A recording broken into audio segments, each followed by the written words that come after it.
আসসালামু আলাইকুম রহমতুল্লাহ। ওয়ালাইকুম আসসালাম ওয়া রাহমাতুল্লাহি ওয়া বারাকাতুহু। জি, শেখ বলেন। জেদ্দা থেকে বলতেছে। বলেন। শেখ, আমি যে কোম্পানিতে কাজ করি এটা হচ্ছে একটা সিরামিকের শোরুম আর কি। তো এখানে আহ, আমি কাজ কর যে শোরুমে কাজ করি ওই শোরুমের বাইরে অনেকগুলা যে পিক আপ ভ্যান গাড়ি আছে ওইগুলার থাকে আর কি। ওইগুলা ড্রাইভাররা শোরুমের বাইরে বসে থাকে। তো আমার উপরস্থ কর্মকর্তা যারা আছে তারা আমাকে অনেক সময় বলে যে যাও একটা ড্রাইভারকে নিয়ে আসো। তো আমি হুম, বাইরে গিয়ে আমি যাকে ইচ্ছা আমি তাকে নিয়ে আসতে পারি, সেটা আমার হুম, ইচ্ছা নেই।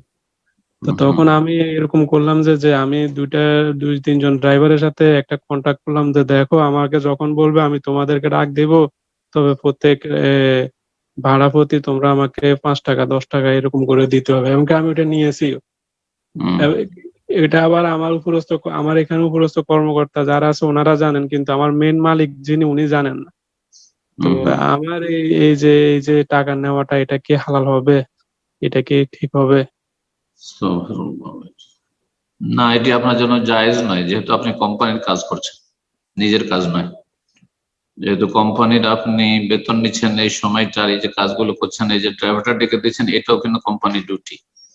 সুতরাং এই সময়ের মধ্যে আপনি নিজের পকেটে কিছু ঢুকাবেন, ইনকাম, কমিশন, এটা জায়েজ নয়। জি। তো এই ক্ষেত্রে আপনি যা অতীতে করেছেন আল্লাহ মাফ করবেন, মাসলা জানছিলেন না হয়তো, কিন্তু এটা জায়েজ নাই। আপনি রেখে দিবেন, যদি কিছু দেয় কোম্পানি তো এটা জমা করে দিতে হবে। জি, কথা বোঝা গেছে।